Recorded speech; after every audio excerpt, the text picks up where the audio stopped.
What is prayer? Prayer is not sending God to run on your errands.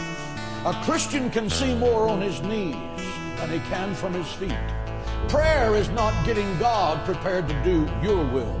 Prayer is getting you prepared to do God's will. Prayer is the only way to release the supernatural power of God in your life, in your marriage, in your business, to show you great and mighty things that you know not. Prayer is the key that unlocks the gates of heaven and closes the gates of hell. Prayer has the power to cure sickness and disease. Prayer can shatter the shackles of misery and habit that are tormenting your life, or the life of your son or daughter, or the life of your husband or wife. Prayer does not need proof. Prayer needs practice. Intellectuals are now jabbering that God and heaven are far removed and far away. God is as close as your next prayer. If your marriage is under attack, pray. If your children are being tormented by the prince of darkness, pray. If your business is failing, pray. If you're fighting a deadly disease, pray. If you're lost and without God, pray. If your life is empty, if it's meaningless, if it seems to be hopeless, pray. Pray, pray, because God answers prayer. A prayerless Christian is a weak Christian. A prayerless Christian is a miserable Christian. A prayerless Christian is a Christian who always lives in defeat.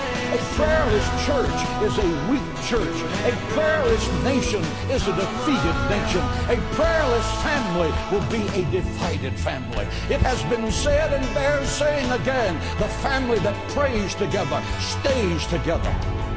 God expects you every day of the week to pray for the people in your house. Somebody prayed for you. Who are you praying for?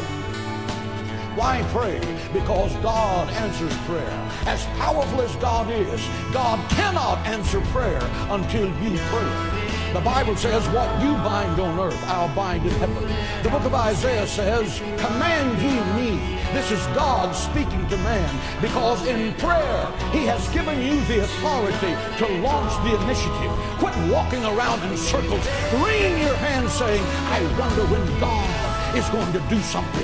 God in heaven is looking down at you and saying, I have given you the authority of my name. I have given you the power of my word. I have given you the sanctity of my blood.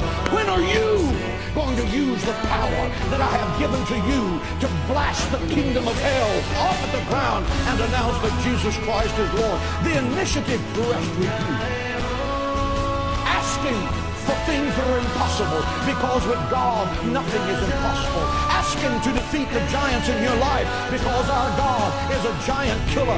Ask him to divide the sea before you and to bury Pharaoh and watch him turn your enemies into fish food. Ask him to send fire from heaven as he did for Elijah, and he will. Ask him to walk with you in the fire of the fiery furnace and be the fourth man in the fire, and he will. He said you will walk through the fire and the fire will not burn you. You will walk through the water and the water will not drown you. Ask him. He's the God who cannot fail. He's waiting to show you great and mighty things. Pray, pray, pray. God in heaven wants you to have that power. Ask according to my infinite power. And God is saying, I want you to ask big. I want you to, God said, I want you to make me to slide to the edge of my seat and say, wow. Wow! Listen to what they're asking for. To move mountains, to heal incurable diseases, to restore dead marriages back to life, to send a financial harvest that their minds cannot fathom. I want you to know God wants to do that. God is in heaven saying, what do you need? Do you need healing? Ask in faith, believing, and I will give it. Do you need supernatural wisdom to make a tough decision? Ask of me, and I will lead you in paths of righteousness for your name's sake. Do you need peace that surpasses understanding? Ask, ask, ask, for nothing is impossible with those that believe. No good thing will he withhold from those that diligently seek him. Do you need the impossible? Then open your mouth. Open your mouth in faith, believing.